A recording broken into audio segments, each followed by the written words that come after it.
want to know what it is. The Matrix is everywhere. It is all around us. Even now, in this very room. You can see it when you look out your window or when you turn on your television. You can feel it when you go to work, when you go to church, when you pay your taxes. It is the world that has been pulled over your eyes to blind you from the truth.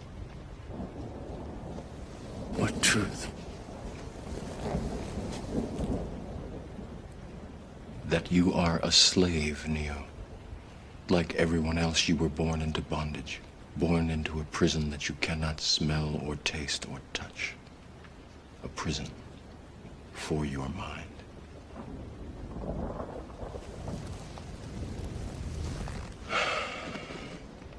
Unfortunately, no one can be told what the Matrix is.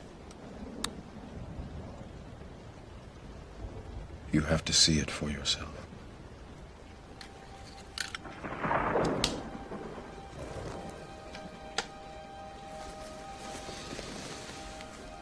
This is your last chance. After this, there is no turning back.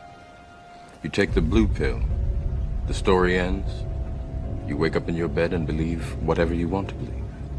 You take the red pill, you stay in Wonderland, and I show you how deep the rabbit hole goes.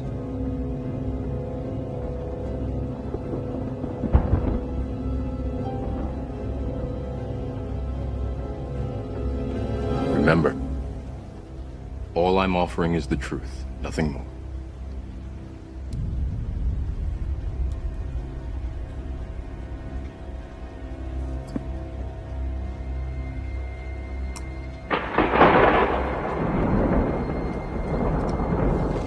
Follow me.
110 years ago, the largest and most famous transatlantic liner in history sunk into the depths of the Atlantic Ocean.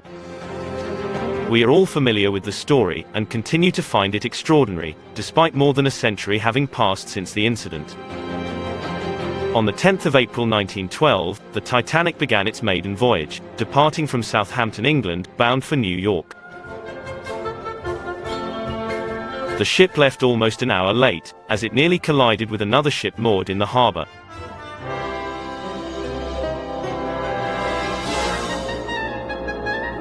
The Titanic set sail with 2,224 people aboard, counting passengers and crew. According to the official narrative, an iceberg would cross its path, and brought about its fatal end. More than 1,514 people would lose their lives, drowning in the freezing water, that tragic night of April 15, 1912, 110 years ago. Yet, could this have been the real reason the Titanic sunk? Or is there something more to it that remains untold, and is linked to the Morgans, the Rockefellers, and the Rothschilds? Some of the richest people in the world were among its passengers, along with hundreds of Irish, British, and Scandinavian immigrants, in search of a better life in America.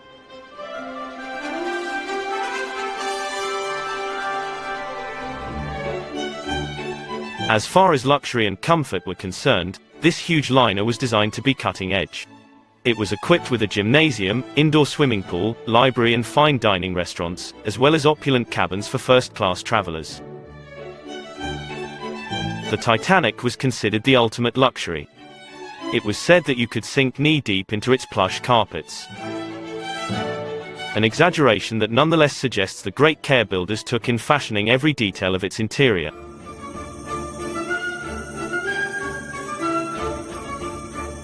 On board, the rich could feel even richer, and the poor, a little less poor.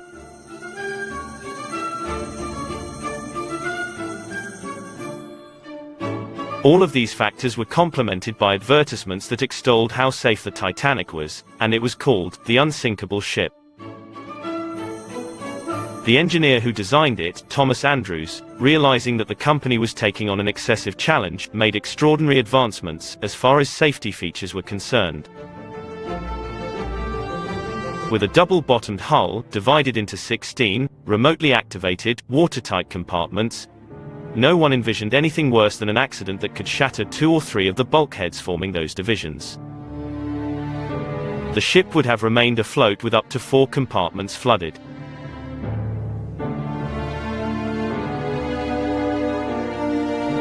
In addition to these characteristics, it was fitted with several safety features that were highly advanced for the time.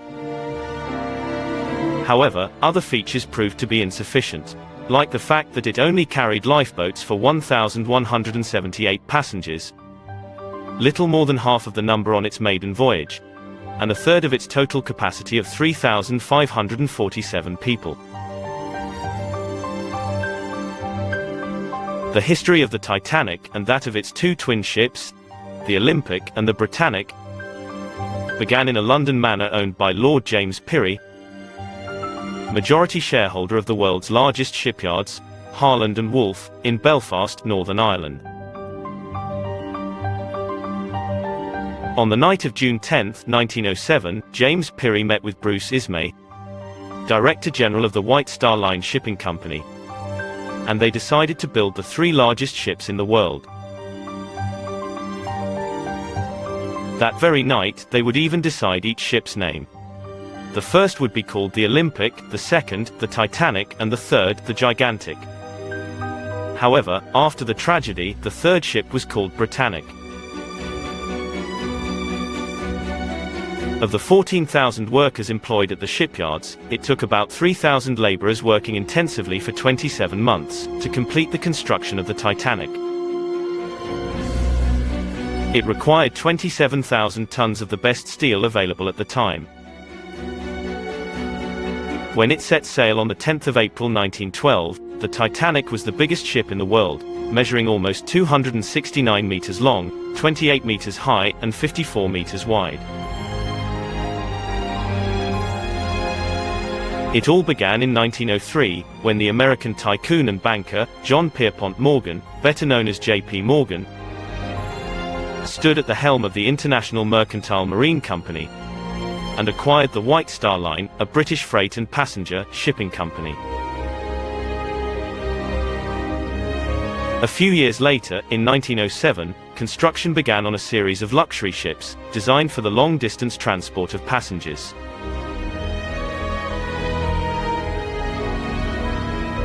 They were to be the largest ships ever built in that era.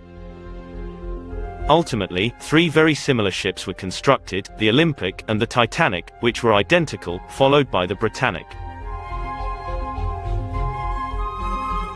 Construction of the Titanic began on the 31st of March 1909, at a total cost of $7.5 million, which is the equivalent of $180 million nowadays.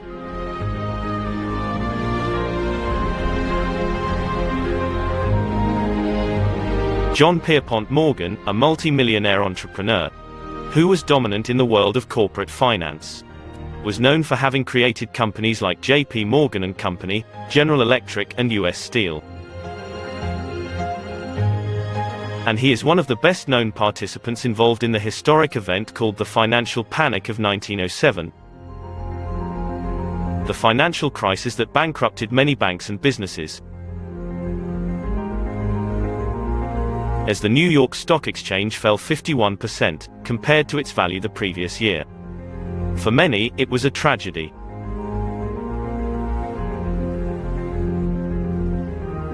At the time, Morgan was one of the richest men in the world. However, it should also be noted that he had rather worrisome, sinister, and mysterious motives.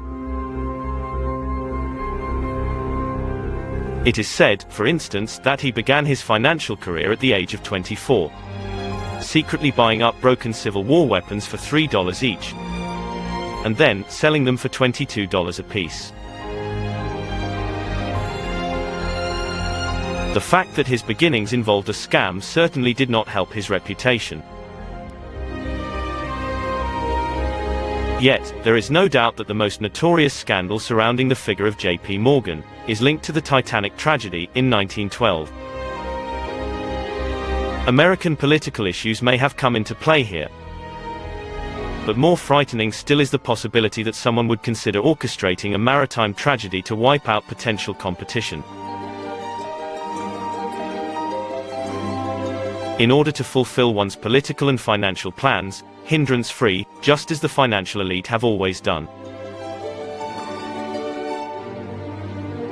Nonetheless, before showing what really happened with regards to the sinking of the Titanic, we need to go back a few years, to 1898. The history of the Titanic, as we know it, has a peculiar backstory.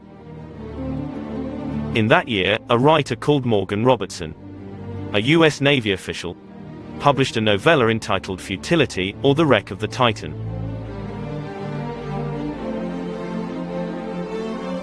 The novella was about an ocean liner, considered unsinkable, that was traveling at too high a speed when it crashed into an iceberg in the North Atlantic, killing most of the people on board. The story it tells bears an uncanny resemblance to what happened to the Titanic. But, surprisingly, Morgan Robertson wrote his novel 14 years before the Titanic's tragic incident. The coincidence does not end there, however. The size, weight, and capacity of the Titan and the Titanic were virtually identical. Both were a source of pride for the shipyards that built them, and they had been fitted with the best technology available at the time.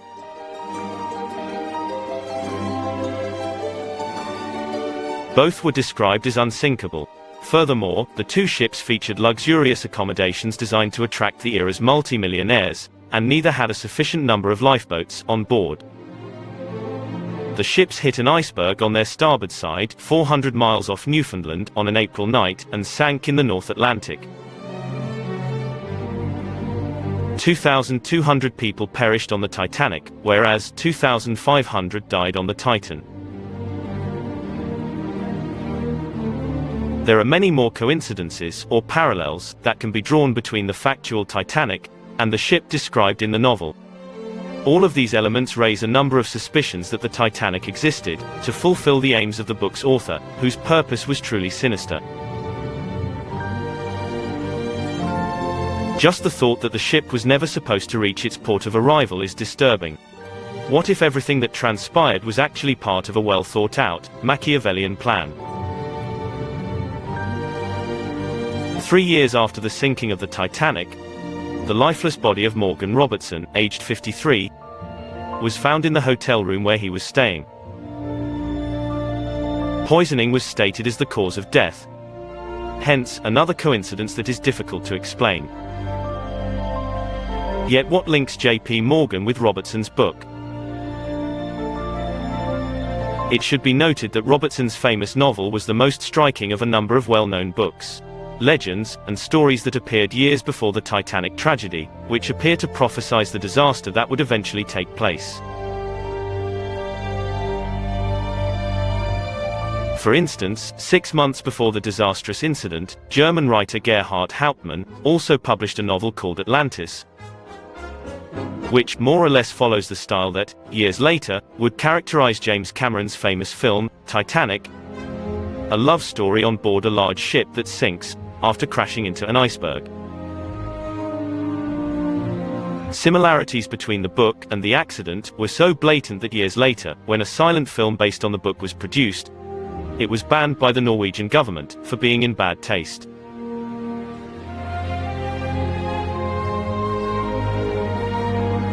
Moreover, Popular magazine, published on the 1st of May 1912, ran a story they had received months earlier, written by Maine Clew Gervitt, the pen name of Thornton Jenkins Haynes, who was actually a sea novelist.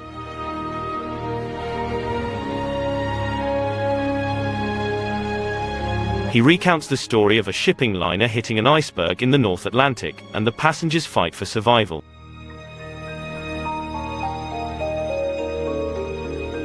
Another striking case is that of William Thomas Stead, who, 10 years earlier, had penned 2 short stories. The first, How the Mail Steamer Went Down in Mid-Atlantic, by a survivor, relays how 2 ships collide in the middle of the Atlantic, and their passengers die, because there weren't enough lifeboats. The second, From the Old World to the New, recounts how a White Star liner called the Majestic saves survivors from a ship that hit an iceberg.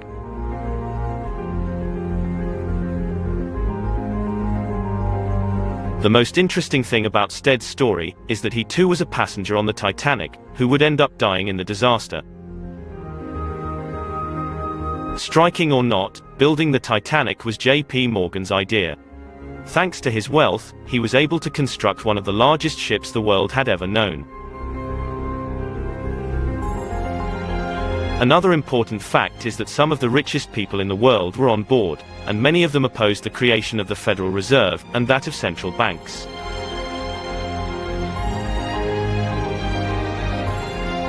Indeed, this was precisely the idea Morgan wanted to roll out in the United States of America at that time.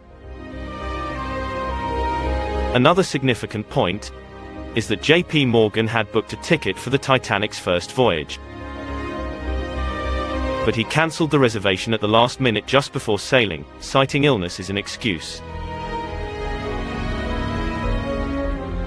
However, 2 days later, he was spotted in a French hotel with his mistress, while shopping in Paris, apparently in perfect health.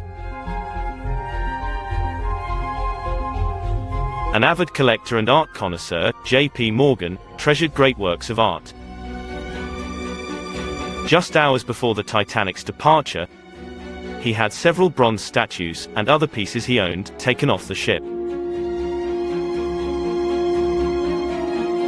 This was strange, since the ship's destination was New York, where Morgan was living at the time. And even if he was not traveling, the statues could have been delivered upon arrival. Certainly, this would have been the most practical and economical solution. Nonetheless, his statues and other valuable pieces of art were removed from the ship, mere hours before it sailed. What did J.P. Morgan know that others did not?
Morgan was not the only one to cancel his trip.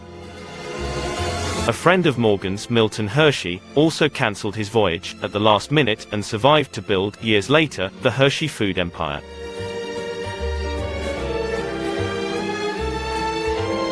The famous industrialist and art collector, Henry Clay Frick, and U.S. politician and diplomat Robert Bacon, also cancelled their trips at the last minute.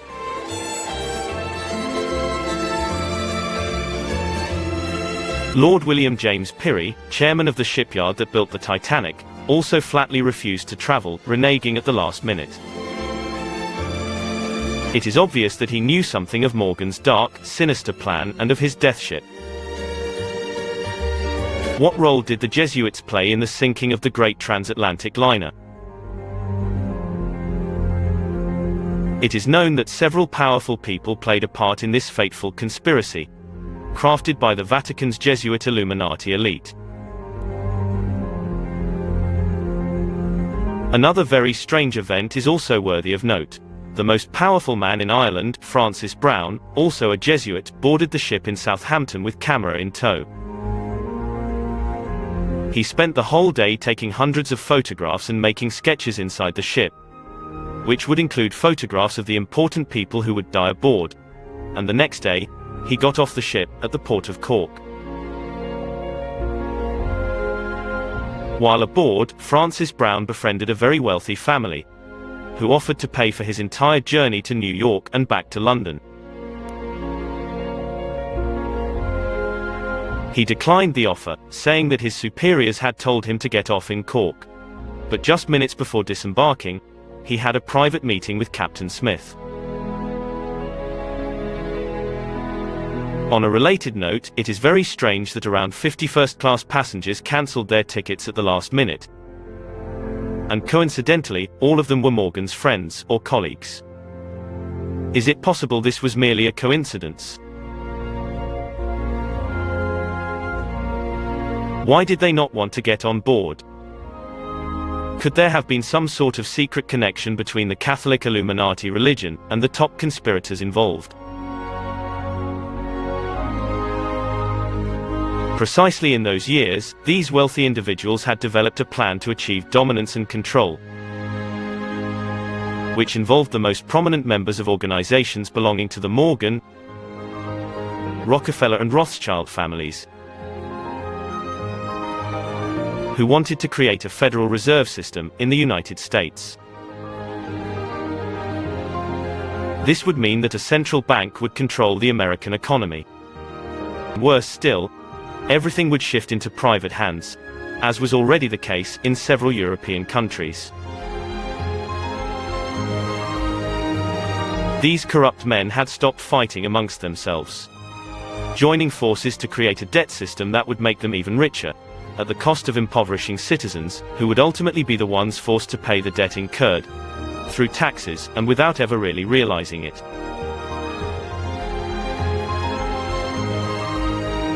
Sadly, we have had to bear this burden since the formation of central banks in every country around the world. A number of opponents became aware of the plan, and some extremely powerful people stood in opposition to the creation of the US Federal Reserve. Faced with this situation, the elite plotted a series of maneuvers to get rid of those who were trying to quash their plans. The Titanic would be used as a key pawn in this plot. Media outlets owned by Morgan and other wealthy financiers announced the Titanic's maiden voyage, singing its praises to the four winds as a magnificent work of engineering. By extending invitations, they certainly managed to get some of the most influential, high society people of the day to come aboard.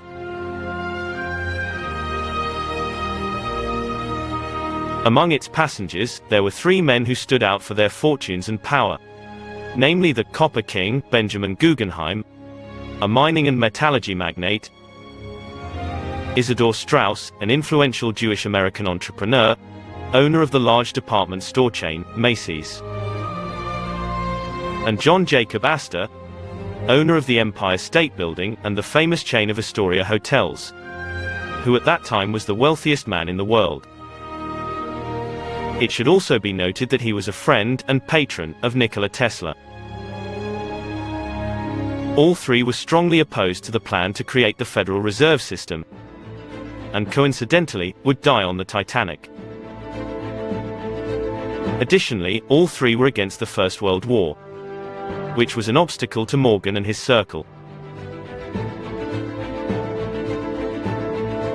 However, this is just one element of the great mystery that has always surrounded the true story of the Titanic. A journey whose end dramatically changed the history of humankind. Since nothing happens by chance, this incident apparently formed part of a plan that had been established in advance by those who would later become the richest and most powerful people in the world.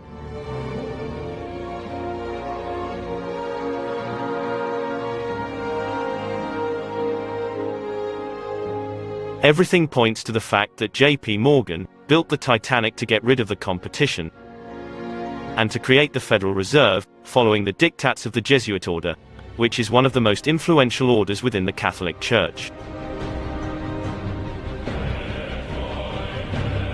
Historically, the subject of controversy and conflict since their formation, the Jesuits have been at the forefront of Catholicism as true political and intellectual agents. In the early 1830s, the United States had no central bank, yet the Jesuits desperately wanted a central bank in the country, enabling them to have an unlimited reserve from which to draw money for their many wars and other corrupt affairs scattered throughout the world.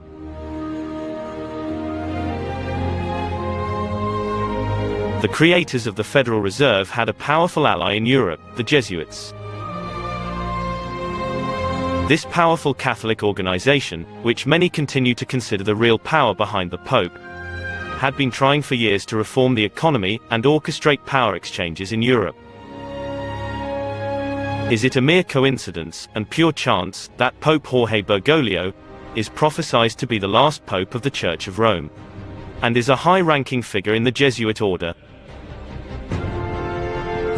The Church had been considerably weakened by the loss of the Papal States in 1870, and the Jesuits needed to destabilize Europe's institutions in order to recover, at least in part, what they had lost. And there is no better destabilizer than a great war. But the Jesuits knew that there were powerful men with vast economic power, who would oppose a war that would go on to kill millions.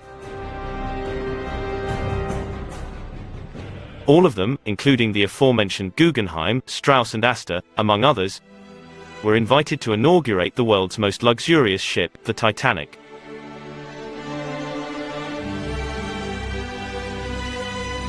However, a few years prior, in 1910, a group of 7 men met on Jekyll Island, on the US coast of Georgia, to discuss creating a central bank, which they would call the Federal Reserve Bank. These men were Nelson Aldrich and Frank Vanderlip, both of whom represented the Rockefeller Empire, Henry Davison, Charles Norton, and Benjamin Strong, representing J.P. Morgan, Paul Warburg representing the Rothschild banking dynasty, and lastly, the Assistant Secretary of the Treasury, Abram Piatt Andrew.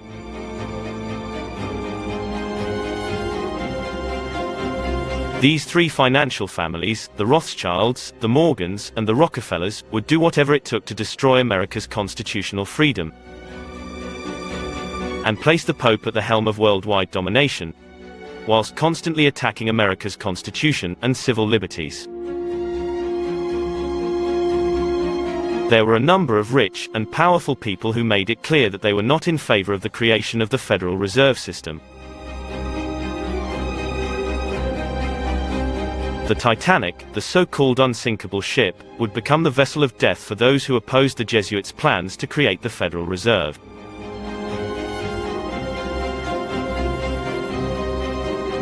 Because these rich and powerful men would have been able to block the establishment of the Federal Reserve, they had to be destroyed by a means so ludicrous that no one could suspect murder. The Titanic was the nexus to that destruction. Due to the conventions for boarding lifeboats of women and children first, the billionaire John Jacob Astor did not survive, while his wife Madeline survived the disaster. The King of Copper, Benjamin Guggenheim, did not survive either, because his butler would not allow him to be awakened that fateful night.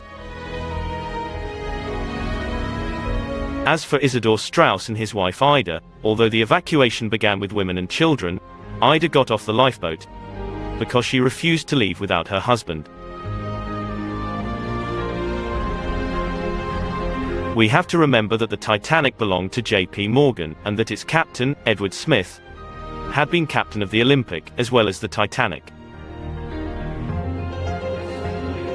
However, to our knowledge, Edward Smith had held the title of Jesuit temporary coadjutor, which, to put it simply, refers to a Jesuit who has not been ordained.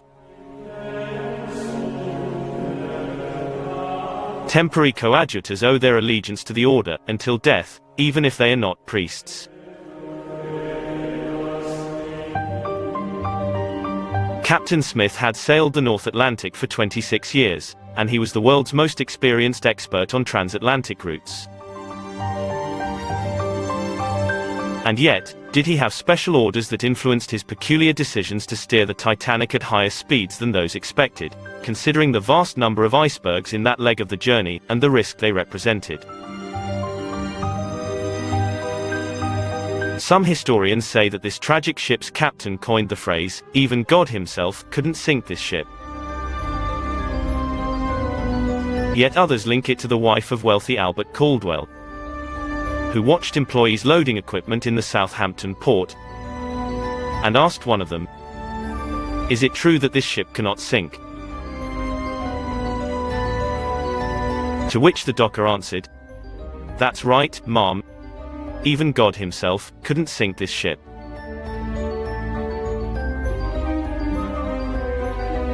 At 11:40 in the evening, on April 14th, 4 days after departure, and some 600 kilometers south of Terra Nova, the Titanic hit an iceberg, according to the false official narrative.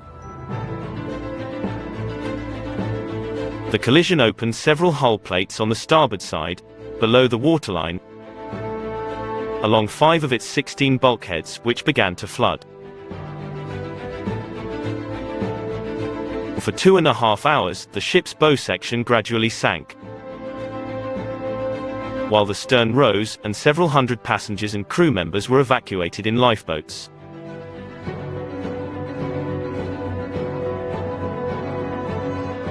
Almost none of them were filled to their maximum capacity, due to strict evacuation protocols. All the while, the Titanic continued launching flares every 5 minutes, so that it might be seen by another ship. Some were seen by the Californian, a ship that had been just a few miles away, which could have saved many lives had it changed its course. The Californian did not come to its aid, however, because the Titanic only had white flares, which never signify danger. They should have been red. Why was the world's largest, most luxurious, state-of-the-art transatlantic liner not equipped with red flares? A little before 2:20 a.m. on the 15th of April, this huge ship split in two and sunk, with hundreds of people still on board. Most of those who were left floating on the surface would die of hypothermia, although some managed to be rescued via lifeboat. Its 712 survivors were picked up by the transatlantic Carpathia some hours later. Just over a year later, in 1913, the Federal Reserve was founded, and it suppressed banking and monetary freedom to a degree unprecedented in history. With its establishment, the governing plutocracy, which continues to govern today's world, achieved one of the greatest aims. This situation fueled the advancement of bank-based socialism, and since the 1929 crash to this very day, it has been at the root of our crises and economic recessions. Finally, a few years after the disastrous Titanic incident, World War I would break out, and the United States, piloted by the newly formed Federal Reserve, consolidated itself as a world superpower, whilst the Catholic Church regained a stronghold of power in Europe. Apparently, the Titanic was a vast conspiracy, one among many aimed at imposing the New World Order, which is rooted in socialism and the fascism of the ultra-rich, the destroyers of citizens' rights and fundamental liberties. Their purpose is to oppress and control nation-states and the world economy, creating slaves at the service of the satanic, genocidal elite, under the guidance of dark Jesuit Illuminati.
Looking into the causes underlying the sinking of the Titanic, two versions of the story are in contrast with the official narrative.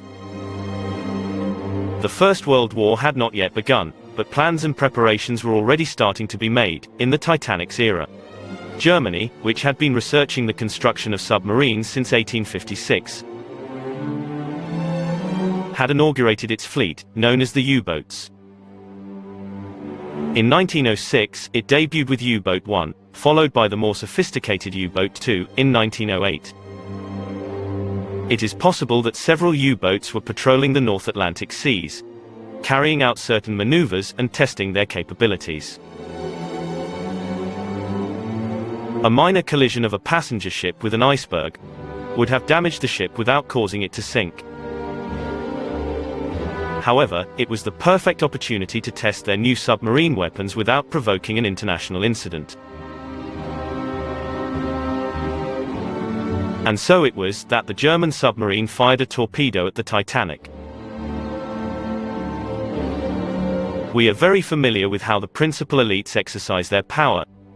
For example, a US ship called the Maine, stationed in Cuba in the year 1898, was filled with dynamite and sunk by the Americans themselves, in order to attribute blame to the Spanish, so they could justify waging war on Spain. This would explain why the Titanic split in half, despite people believing, for many years, that it had sunk all in one piece. It would also clarify why several survivors reported hearing explosions even after the collision with the iceberg, and why the structural damage surrounding the wreck was far less than initially believed. It would also explain why several witnesses claimed to have seen lights from a mysterious ship near the Titanic, which never came to rescue any survivors.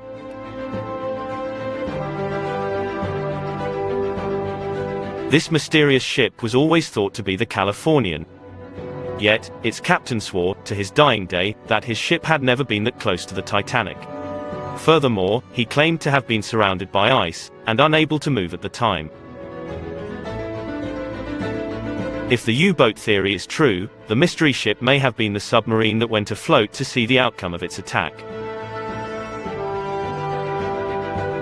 That a single submarine torpedo could sink a ship of that size would be proven 3 years later, when, during the war, a German U-boat sank the Lusitania with a single torpedo on the 7th of May 1915, killing 1,198 people. This incident would precipitate America's participation in the First World War, which would cause the death of more than 50 million people. The sinking of the ship, Lusitania, was a planned conspiracy by the then First Lord of the English Admiralty, Winston Churchill, who slyly sent the Lusitania out as bait for German torpedoes, as in the case of the Titanic, so that it would become the trigger for the United States to enter into the First World War. This evidences the fact that the attack was part of a well-organized conspiracy, and although it was said to be purely a passenger cruise liner, it was torpedoed and sunk all the same, as in reality, it was transporting war supply. As in reality, it was transporting war supplies, including a huge amount of ammunition destined for England. The same is true of the Carpathia. On the 17th of July 1918, whilst being used to transport troops during the First World War, it was torpedoed by a U-55 German submarine, on its way to New York, which would cause the transatlantic to sink. Not many people were aboard during that journey, and almost all of them were saved. 57 passengers were traveling on the Carpathia, in addition to 218 crew members.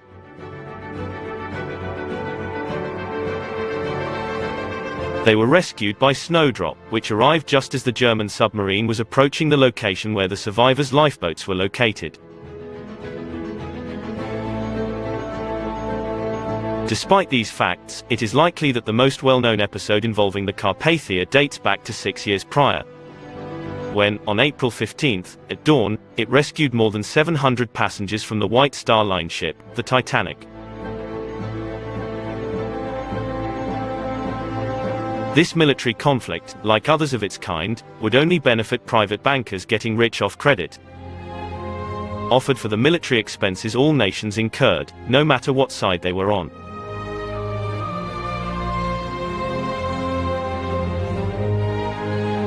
It should be noted that this conspiracy fits the Federal Reserve conspiracy like a glove. If the submarine sunk the Titanic to eliminate all inconvenient, unwanted opponents of the Illuminati and Jesuit plans.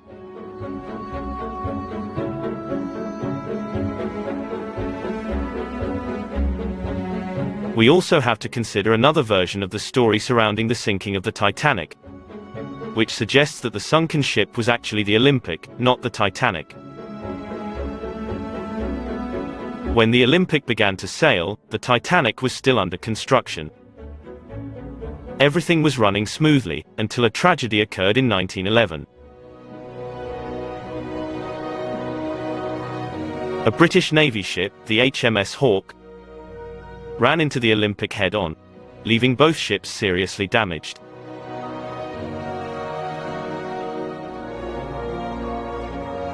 After a legal battle, the courts ruled in favor of the British Army, and declared the Olympic to blame for the accident, and liable for paying for repairs to the White Star Line, property of J.P. Morgan. This failure caused the company serious trouble because the Olympic was not insured.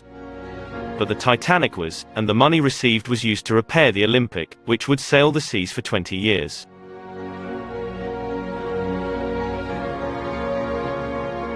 At least, this is what people believed, until 1998, when an English researcher called Robin Gardiner published a book entitled Titanic, The Ship That Never Sank, in which he recounts the Machiavellian reality.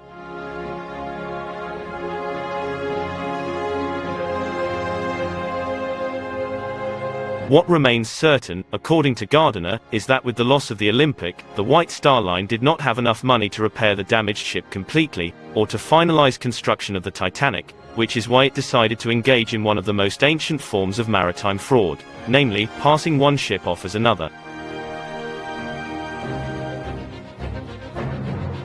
Using parts of the Titanic, which was still under construction, the White Star Line passed the Olympic off as the Titanic. They aimed to repair it, so that it could stay afloat for a while, without fixing its serious structural damage. The idea was to take the Olympic, disguised as the Titanic, to the high seas, where it would suffer an accident, so that the insurance money could be collected and used to finish the Titanic, disguised as the Olympic.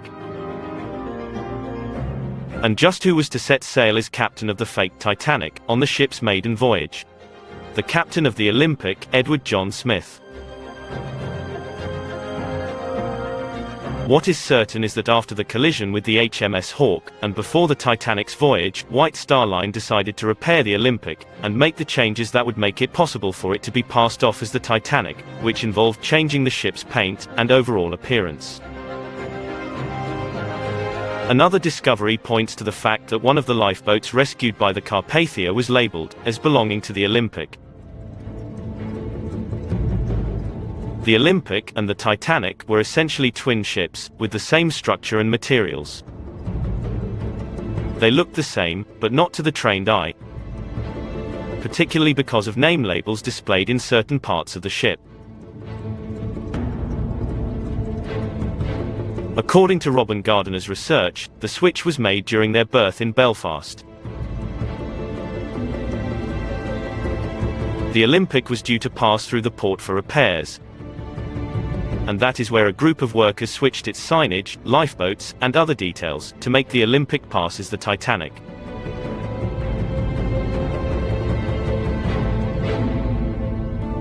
And so it was, the fake so-called Titanic would leave a few days later, setting sail towards definite destruction. According to Gardiner, this was the reason it was so difficult for them to find workers willing to sign up for the intercontinental journey.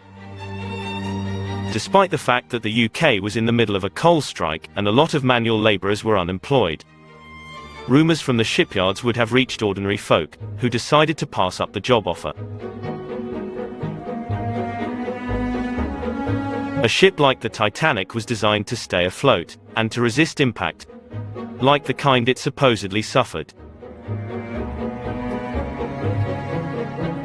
The official theory is that the iceberg tore through 4 safety compartments, causing the ship to sink. But recent underwater photos of the wreckage of what is supposed to be the Titanic show no sign of that splitting anywhere. The original plan was to collide with another vessel, and researchers believe that the ship called the Californian would serve this purpose, but, as soon as they sighted the iceberg, they knew they had found something that would raise far fewer suspicions, which is why they steered the ship straight towards the iceberg. For many years, historians, treasure seekers, oceanographers, and entrepreneurs have looked for the remains of the shipwreck. It was 1985 when the Titanic was found on the bottom of the sea, at a depth of 4 kilometers, some 800 kilometers off the coast of Canada. From there, they began the task of collecting the remains of the shipwreck, in order to find out more about its history.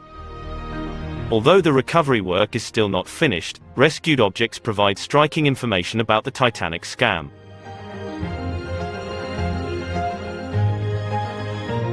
In any case, the repaired Olympic, or better to say the actual Titanic in disguise, served the White Star Line for 20 years, and prevented the companies from going bankrupt, which had seemed inevitable, after accidents involving two of its flagships. Most likely, the two versions are complementary because, this was undoubtedly one of the darkest and most secret conspiracies in history, brought to fruition by the Zionist Illuminati elite, of the Morgans, Rothschilds, Rockefellers, and others.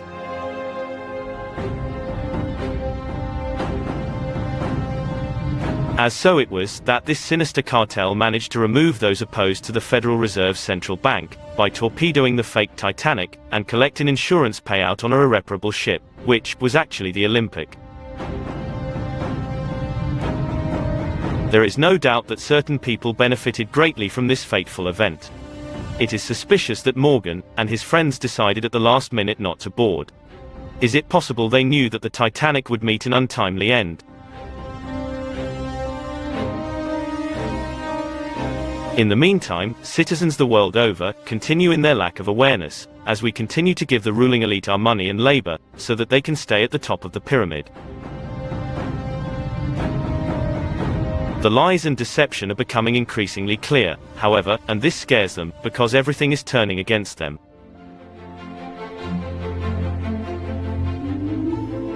As a matter of fact, their own ship is now sinking. Those who orchestrated this human tragedy filled with pain and suffering, are now, a lot like the passengers. Their luxurious ship is sinking without there being life jackets and boats for everyone, just as it was with the Titanic.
Only 1 year had passed since the sinking of the Titanic, when, in 1913, the U.S. Congress passed a law enabling the creation of the Federal Reserve, with President Woodrow Wilson's approval. Later, he released a statement, in which he readily admits to having ruined his country through that decision.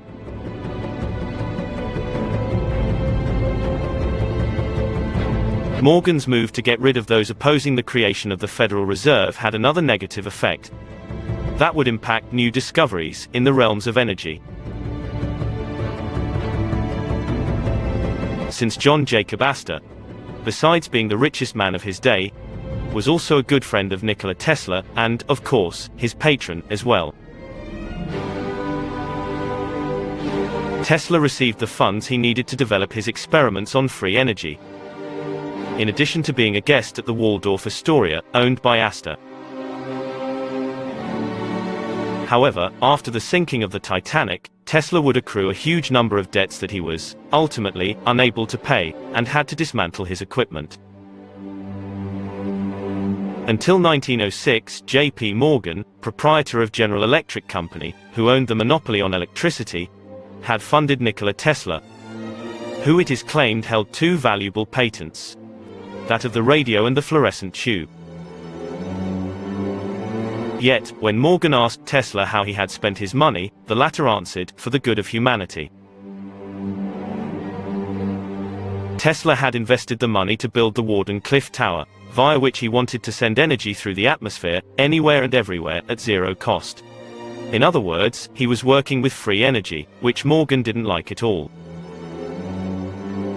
It appears that Morgan used every possible means to prevent this technology from developing, because it would have ruined him, financially. Morgan wrote a letter, asking for silence and discretion, since his investment was competing with that of several of his clients who had invested in wired energy. Tesla, though, challenged the energy monopolies of the time. Contemporary American bankers had invested massive amounts of money in copper mines, which is used for electric cables. Nikola Tesla's discoveries, in the field of infinite toroidal free energy and wireless transmission, represented a risk to their investments. Tesla obtained some 300 patents from all over the world. He invented the radar, the electron microscope, filament-less light bulbs, and the radio, as well, although Marconi would take credit for it. Above all, however, Tesla discovered free energy. Free energy, or infinite toroidal energy, was the biggest and most incredible discovery ever, and with it, one can produce free energy at zero cost.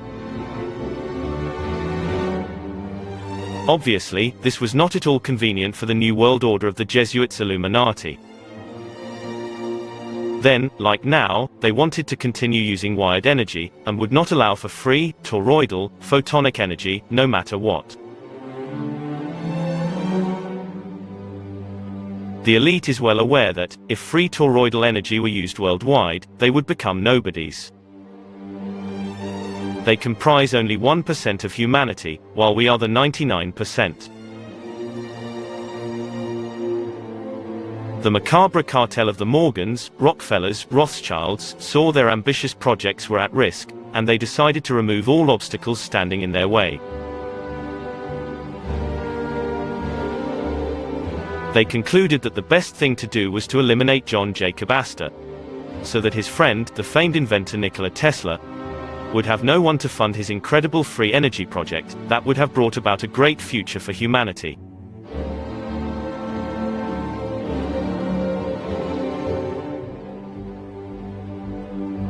Morgan withdrew his financial support, since providing all the homes and buildings in the world with zero-cost free energy did not translate into income for his business. Morgan destroyed Tesla by blacklisting him with US financial institutions. However, there is something far more significant to consider, and things of such paramount importance cannot be mere coincidence.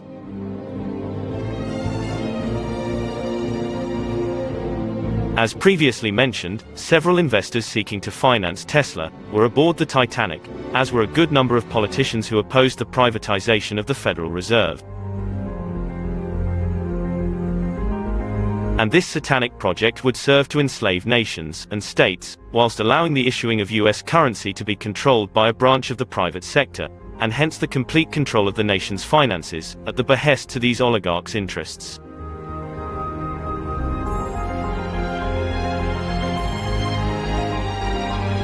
Besides the 3 magnates who were killed on the Titanic, 600 other important people were traveling aboard, including influential industrialists, builders, and bankers, who also staunchly opposed the establishment of a private central bank in the United States.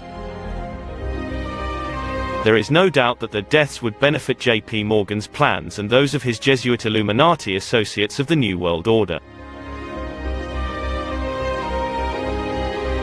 In 1917, Tesla lost the property rights on the tower he built, and the US Army ordered its demolition, which was carried out using explosives.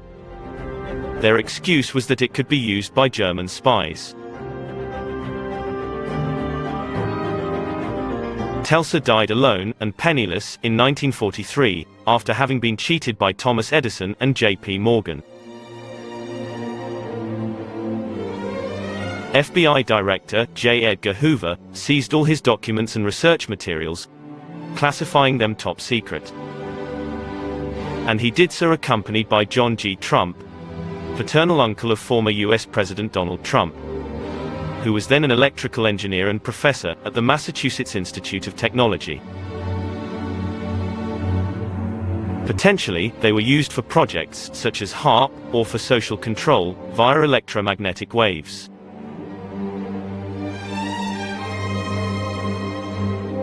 J.P. Morgan died in Rome, a year after the Titanic disaster, after suffering a serious stroke and acute indigestion. He had traveled to Egypt, on the recommendation of his physicians, due to the emotional stress he was under for having been called to account with regards to his life and financial career, before the Pujo Committee in Washington.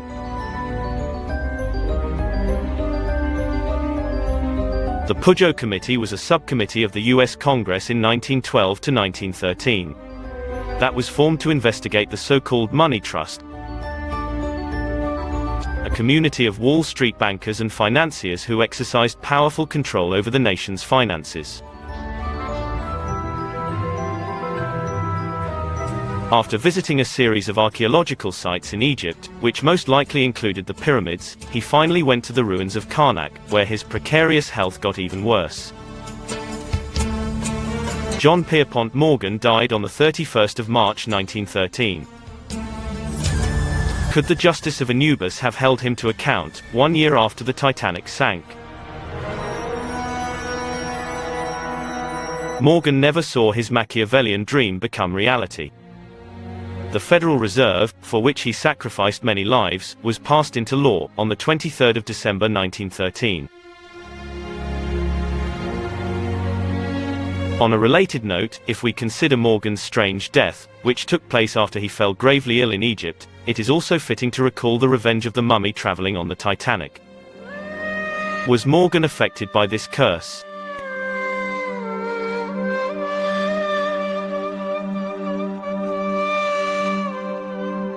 In 1890, a rich young Englishman visited an excavation site near Luxor, where he purchased the coffin of the mummy of the Egyptian princess Amen-Ra, to enhance his personal collection of ancient objects. After sending the mummy to England in a cargo ship, the young man departed for his native country, so that he would be there to receive it.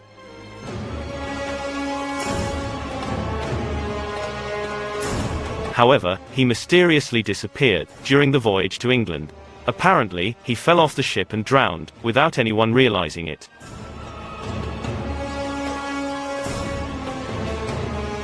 His traveling companion arrived in England, but died in a car accident a few days later, whilst the captain of the cargo ship carrying the mummy lost an arm in an accident on board the ship.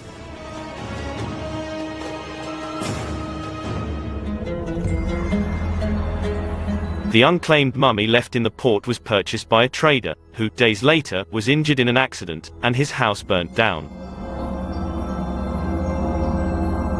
Convinced the mummy had a curse, he donated it to the British Museum. Guards at the British Museum would hear terrifying screams near the coffin. Things would suddenly disappear as if by magic. One of the guards even committed suicide in the museum, right next to Princess Amen-Ra. The museum would ultimately decide that they wanted to get rid of it, but no one was willing to receive it. Finally, an American archaeologist who did not give credence to the story surrounding the mummy, decided to purchase it from the museum, and to ship it to the United States, for exhibition in another museum. He arranged for its transport from England to New York, in a crate, in the cargo hold of the RMS Titanic. There was an inscription over the mummy's head. However, that read, "Rise up from the ashes, and let your eyes strike those who stand in your way."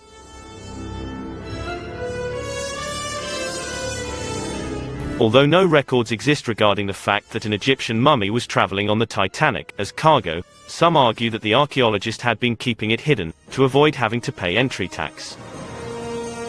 The sarcophagus, without the mummy of the Princess Amen-Ra inside, was later rescued from the shipwreck, and can be seen, today, at the British Museum.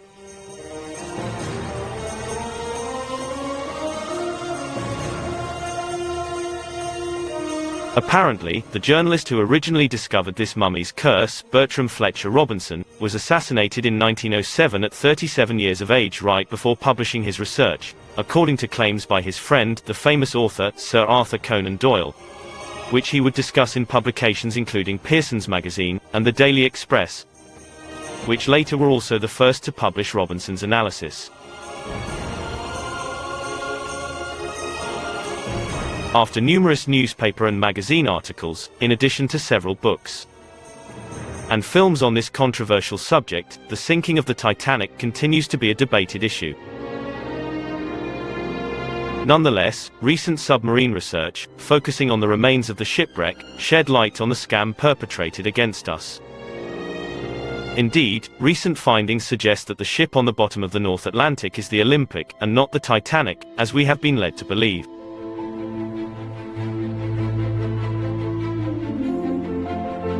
The Titanic conspiracy is one of such great magnitude, that despite evidence, this sinister fraud is not easy to accept.